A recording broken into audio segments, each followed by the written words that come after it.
Well, hi. In this episode, I wanted to do something very practical. It's just producing graphics. If we're in business, whether we're designers and we're doing some kind of serious graphic work, or if we're in the business and we just need to put together a good-looking PowerPoint, there's always a need to work with graphics that look a little bit better than just taking kind of clip art from Microsoft PowerPoint. So this is a tip. Sometimes even advanced designers don't really, think to do things like this to kind of produce something quickly. And again, if you're new to graphics or you just want to kind of learn how to do a couple of quick tips, this is kind of a hack, I call it, because it's not necessarily the best way to produce something that's going to be maintainable and you're going to want to reuse over and over. So basically, the hack is to work with kind of black and white images, which you a lot of times you go to a download website, you go to freepix.com or icons8.com. You can kind of get some graphics, and sometimes you Google something, and if it's for a PowerPoint, it's fine to grab a screenshot quickly and kind of put some kind of graphics into your template. I wanted to show you an example of some kind of easy kind of things you could do with color blend modes, inverting the black and white, and how do you handle sometimes photos that you want to kind of blend in with the background. So let's go ahead and take a look. My name is Ken, and you're watching Mastering UX.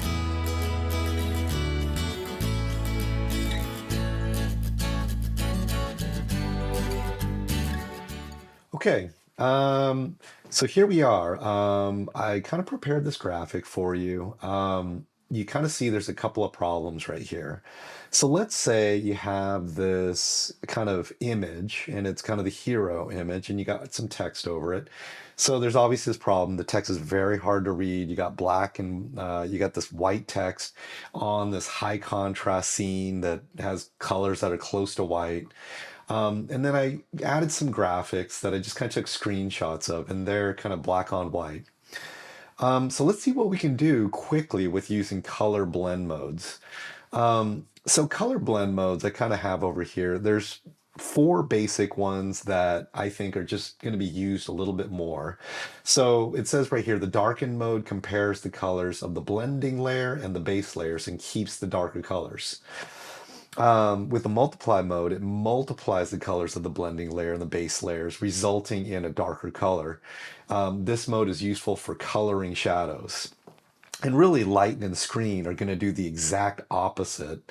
But with lighten, it's going to keep the lighter color, and with the screen mode, it's going to go ahead and take it's going to multiply the colors of the blending layer, and it's going to create this effect that's really brighter than the original colors instead of darker.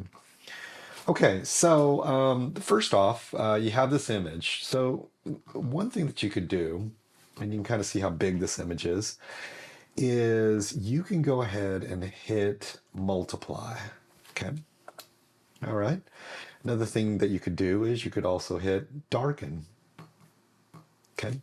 And darken, it does kind of create this kind of interesting glow with the highlights. So I think that looks a little bit unnatural. So let's go ahead and hit multiply. And these are all things you're going to want to play around with and just kind of get a feel for the way these blend modes work. So you got multiply right here. And then I kind of personally feel that it's a little bit too dark. So, in Figma, there's this kind of way to kind of, you can just quickly bump up the exposure, kind of take up the contrast, and I'm going to go ahead and remove the saturation. Okay. And so what that's going to do is that kind of turns it into this more of a duotone. It's, varying degrees of this emerald color. I can definitely see the image. There's a storytelling within it, and there's this text that overlays it. And I can definitely read the text now. So I'm not saying this is the greatest looking page, but this is just kind of a simple thing that you might want to do. You could also do this with a vector image.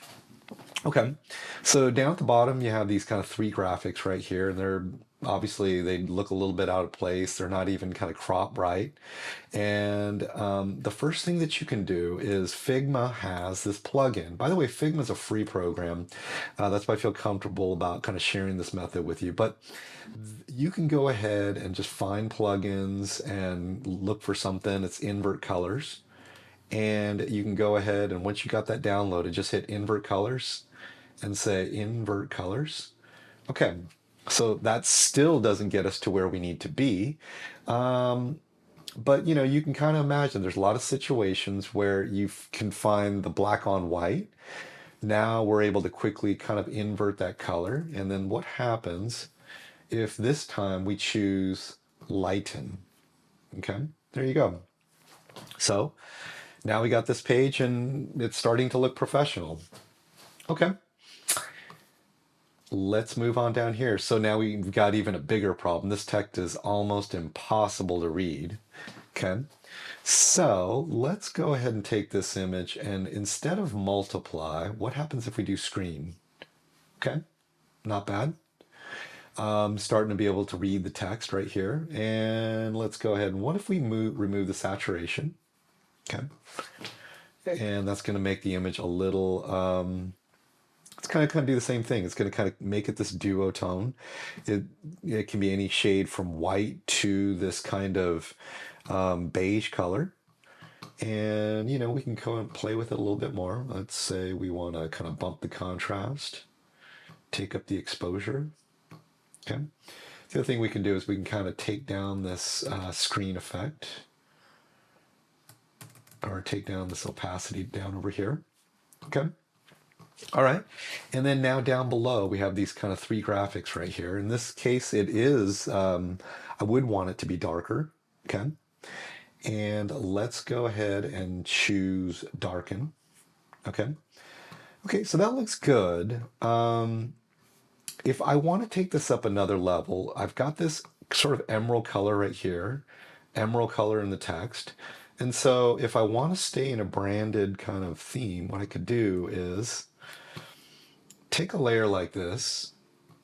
I'm going to choose that emerald color, and then I'm going to go ahead and hit lighten. Okay. So because that emerald color is lighter than the black color, it took that color. So I'm just going to go ahead and hit Control D or to duplicate it. I'm going to duplicate it again. It kind of comes over here. Okay. And if I want to do something else and take this to another level, and this one is not going to work always, but let's say, okay, let's do a circle. Okay, let's say I pick a color that's like that sort of terracotta color. Let's go ahead and try lighten here. Okay, so that's interesting, right? Let's go ahead and duplicate that. Oops. Gonna go ahead and hit the selector over here. Gonna hit Control D. See if we can kind of get it positioned in a way. It looks like I'm gonna have some issues. So I'm gonna have to go ahead and produce another layer and kind of move it in there. Okay. And let's see. Let's say we want to kind of make these guys this terracotta color. Kind of same thing. Hit terracotta. Let's choose lighten. Okay, there you go. And let's go ahead and do that again. And we'll go ahead and select these. Oops.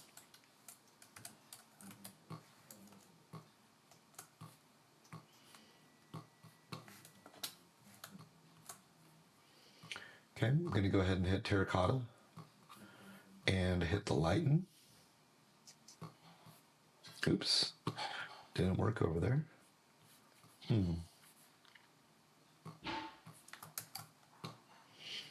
Not exactly sure what's going on with that one. Okay, I'm going to go ahead and duplicate that one and okay. And then we can go in and we can kind of, you know, maybe make these kind of inner circles terracotta if we wanted to. So there you go. This is starting to look like it's all in this brand. We've got this emerald color with the beige and the terracotta. And it looks like a professional designer worked on this. And these are all just from graphics that I kind of took screenshots from. This is not going to change the world. It's just kind of a little trick that I think that can make your life a little bit more easier. If I were to be working on a very big project and I want to reuse these graphics, and these really should be rebuilt as vector graphics and make sure you're kind of following all the copyrights. So that's it. Just a very simple tutorial. If you like this video, go ahead and like it. Go ahead and leave a comment if you have any more questions about this. And just leaving comments in general does help the algorithm. It helps these videos get found. That's one way you can support this channel. And of course, subscribe to the channel if you haven't done so already. My name is Ken, and you're watching Mastering UX. Thanks.